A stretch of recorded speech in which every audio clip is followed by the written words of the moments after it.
Assalamualaikum warahmatullahi wabarakatuh. Alhamdulillahirabbil alamin. Asyhadu an la ilaha illallah wahdahu la syarika lah. Wa asyhadu anna Muhammadan abduhu wa rasuluhu sallallahu alaihi wasallam wa ala alihi wa ashabihi amma ba'du. Alhamdulillahirabbil alamin. Kita bersyukur pada Allah Subhanahu wa taala karena masih memberikan karunia-Nya pada kita, masih diberikan kesehatan, kewarasan, umur yang panjang, kesempatan untuk kita senantiasa menambah amal soleh kita.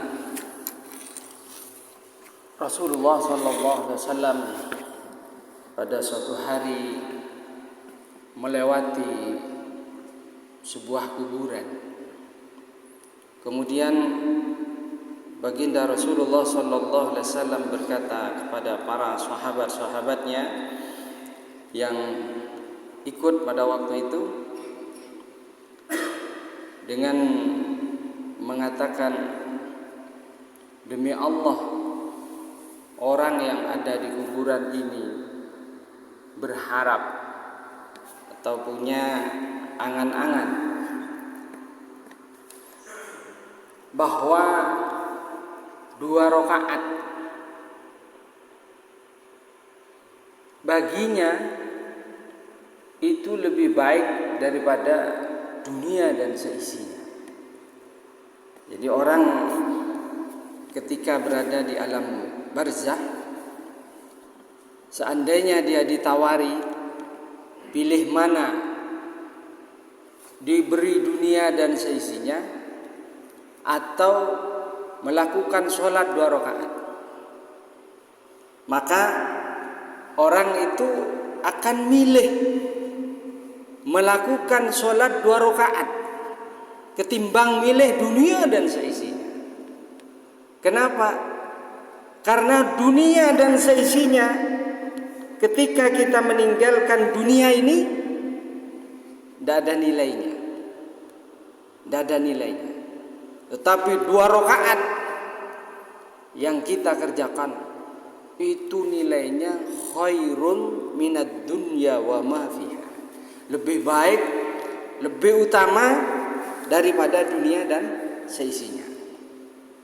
Maka saudara sekalian, ini supaya menjadi semangat ya, supaya menjadi semangat bagi kita di dalam meneruskan kegiatan kita di sisa-sisa umur kita. Ya, umur sudah berapa? Kira-kira tinggal berapa lagi? Ini harus senantiasa menjadi nasihat bagi kita. Pertambahannya usia kita, bukan bertambah umur, bukan, tapi berkurang, semakin berkurang, semakin berkurang. Nah, ini maka supaya dimanfaatkan. Ada hal penting yang harus kita perhatikan agar tetap kita itu semangat ya dalam mengerjakan ibadah pada Allah. Lebih-lebih ya, syukur-syukur kita itu bisa beribadah kepada Allah, menjumpai manisnya iman, sehingga tidak menjadikan ibadah ini beban. Ketika kita masih menjadikan ibadah itu sebagai beban, ini akan terasa berat ya. Masih terasa berat. Tetapi ketika sudah menjadi kenikmatan, beribadah itu menjadi nikmat, beribadah itu senang, semangat, berarti nanti kita akan merasakan bahwa iman itu indah, iman itu manis, ibadah itu nikmat. Ketika tidak berasa seperti itu, berarti ada penyakit di hati kita. Maka ini yang harus dijaga, diperhatikan, yaitu Rasulullah sallallahu alaihi wasallam bersabda, "Salas man kunna fihi wajada halawatal iman." Ada tiga perkara Kalau 3 perkara ini ada di hati setiap mukmin, wajadah halawatal iman, maka dia akan menjumpai manisnya iman. Ketika iman itu sudah terasa manis, wah itu nikmat saudara. Mengerjakan ibadah nikmat, berzikir nikmat, baca Al-Quran nikmat, berdoa nikmat. Yang pertama, ayyakunallahu wa rasuluh ahabba ilaih mimma siwahuma. Apabila Allah dan Rasulnya lebih dia cintai melebihi selain keduanya. Nah, ini. Jadi cinta kita kepada Allah, cinta kita kepada Rasulullah sallallahu alaihi wasallam itu harus di atas segala-galanya. Cinta kepada Rasulullah sallallahu alaihi wasallam itu ukuran kesempurnaan iman. Sejauh mana sempurnanya iman kita, sejauh mana cinta kita kepada Rasulullah sallallahu alaihi wasallam. Rasul sallallahu alaihi wasallam bersabda, "Wallazi nafsi biyadihi," demi Allah, la yu'minu ahadukum, salah satu kalian tidak dikatakan beriman, tidak sempurna imannya, tidak akan mencapai puncak kesempurnaan iman, sehingga hatta akuna ahabba ilaih, sampai aku lebih dia cintai melebihi cintanya, min waladihi wa walidihi wan nas ajmain, melebihi cinta kepada kedua orang tua, paling berjasa pada kita. Tapi jasanya Rasulullah itu jauh lebih besar. Ini harus, cintanya juga harus lebih besar kepada anak-anak kita dan kepada semua manusia. Cinta kita kepada Rasulullah sallallahu alaihi wasallam ini akan menjadi sebab masuknya ke dalam surga. Cinta kita kepada Rasulullah menjadi sebab berkumpulnya kita nanti dengan Rasulullah sallallahu alaihi wasallam di hari kiamat. Ada sebuah hadis diriwayatkan oleh Imam Ibnu Jarir, seorang ulama mufassir, dari sahabat Sa'id bin Jubair, tabi'in beliau. Dia berkata, ja'a rajulun minal ansar ila Nabi sallallahu alaihi wasallam wa huwa mahzunun. Datang seorang laki-laki kepada baginda Rasulullah sallallahu alaihi wasallam dengan wajah yang susah, bersedih dia di hadapan Rasulullah sallallahu alaihi wasallam. Faqala lahu Nabi sallallahu alaihi wasallam, maka kemudian Nabi berkata kepada fulan, laki-laki ini, ya fulan, mali araka mahzunan, wahai fulan, kenapa aku lihat wajah kamu bersedih, apa yang kamu susahkan? Kemudian dia berkata, ya Nabi Allah, sayun fakartu fihi. Ya Nabi, saya sedang bersusah hati. Ada sesuatu yang membuat hatiku susah. Kata Nabi, wa ma huwa, apa yang membuat kamu susah seperti ini? Maka dia mengatakan, ya Rasulullah, nahnu nawdu alaika wa naruh. Kami saat ini ya Rasulullah, setiap pagi, setiap sore bisa berkunjung kepada engkau, bisa bertemu dengan engkau. Nandur ila wajhik, setiap saat kami bisa memandang wajahmu ya Rasulullah. Memandang wajahnya Rasulullah sallallahu alaihi wasallam itu adalah nikmat yang besar yang diberikan oleh Allah kepada sahabat, sehingga itulah maka sahabat menjadi generasi yang paling sempurna. Allah mengatakan radhiyallahu anhum wa radu'an,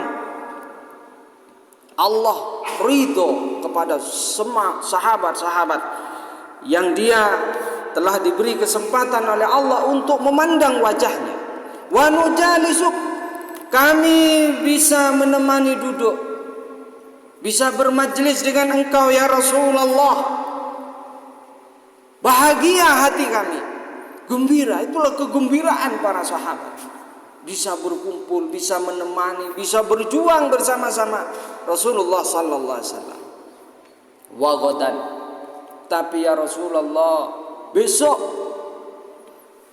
di hari kiamat, turfa'u ma'an nabiyyin, engkau akan dikumpulkan oleh Allah bersama para nabi-nabi. Fala nasilu ilaik, maka kami tidak akan bertemu lagi dengan engkau ya Rasulullah. Ini yang membuat aku susah ya Rasulullah.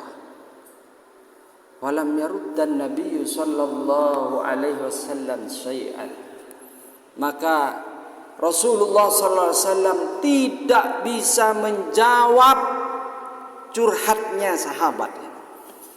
Tidak berkomen Rasulullah sallallahu alaihi wasallam. Ini menjadi kesusahan yang luar biasa para sahabat, takut nanti tidak ketemu dengan Rasulullah di hari kiamat, tidak kumpul dengan Rasulullah di surga. Ini yang menjadi pikiran para sahabat sallallahu alaihi wasallam, tidak menjawab. Fa'atahu Jibril alaihissalam bihadihil ayah, maka turunlah malaikat Jibril alaihissalam dengan membawa sebuah ayat yang ini menjadi pertanyaannya para sahabat waktu itu. Bisakah kami berkumpul dengan Rasulullah sallallahu alaihi wasallam di surga?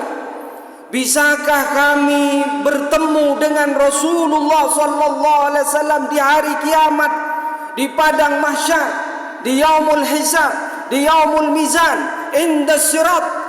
Bisakah kita bertemu, menjumpai Rasulullah sallallahu alaihi wasallam? Ini yang menjadi beban penderitaan para sahabat. Maka datanglah malaikat Jibril sebagai jawaban atas semua itu dengan membawa sebuah ayat, wa man yuti'illaha wa rasulahu fa ulaika ma'alladhina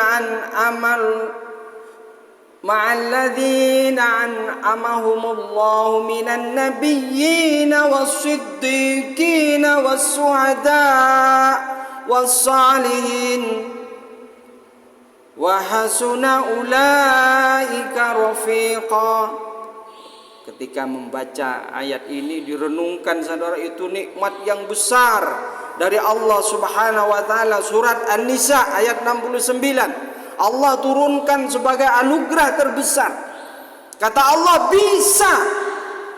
bisa kamu berkumpul dengan Nabi Muhammad sallallahu alaihi wasallam. Syaratnya, wa man yuti'illaha wa rasulah, barang siapa yang taat kepada Allah, taat kepada Rasulnya, wa ulaika ma'alladzina an'amallahu alaihim, Allah akan kumpulkan orang yang taat kepada Allah, taat kepada Rasul dengan para nabi, para siddiqin, para syuhada, para sholihin. Wa hasuna ulaika rafiqa.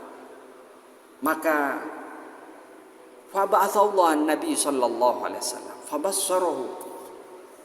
Kemudian Nabi, tadi orang yang bertanya itu sahabat-sahabat pada susah, bersedih, takut tidak berkumpul. Kemudian Nabi menyuruh orang, ketika ayat ini turun, Rasulullah sallallahu alaihi wasallam perintah, sahabatku, datangi itu orang-orang yang susah, datangi sahabat-sahabat yang sedang bersedih hati karena takut tidak berkumpul dengan Rasulullah. Beri kabar gembira kepada mereka dan kepada kita juga umat. Kalau kita ingin berkumpul dengan Rasulullah sallallahu alaihi wasallam, maka tidak ada jalan lain kecuali kita harus taat Allah, Al-Quran, taat Rasulullah, kita ikuti syariatnya, sunnahnya. yang kita baca, kita dengarkan dalam hadis-hadis yang mulia. Mudah-mudahan Allah memberikan manfaat dan barokahnya pada kita sekalian. Kita bisa istiqomah di atas sunnah, selalu menghidupkan sunnah Rasulullah. Man ahya sunnati faqad ahabbani. Barang siapa yang menghidupkan sunnah, toro ocak ke Kanjeng Nabi, faqad ahabbani. Itu tandanya orang cinta padaku, cinta pada Nabi, hidupkan sunnah. Wa man ahabbani kana ma'i fil jannah. Barang siapa yang cinta kepadaku, maka dia akan bersamaku nanti di surga. Mudah-mudahan kita istiqomah di atas sunnah sehingga kita bisa berkumpul dengan Rasulullah sallallahu alaihi wasallam. Kurang lebihnya saya mohon maaf. Kemudian saya juga menyampaikan mohon izin, mohon doanya, insyaallah nanti malam saya akan mendampingi jamaah-jamaah umroh ya. Ada 433 jamaah ya. Termasuk beberapa jamaah kita di Al-Huda ini insyaallah akan melaksanakan umroh 16 hari ya, langsung ke kota Madinah ya. Mudah-mudahan Allah memberikan izin pada kita sekalian bisa berziarah ke kota Mekah dan Madinah yang itu merupakan tempat yang kita damba-dambakan sebagai mukmin. Lebih-lebih kita tentunya ingin berkunjung ke kotanya Rasulullah sallallahu alaihi wasallam. Mudah-mudahan Allah maring manfaat dan barokah. Kurang lebihnya mohon maaf. Assalamualaikum warahmatullahi wabarakatuh.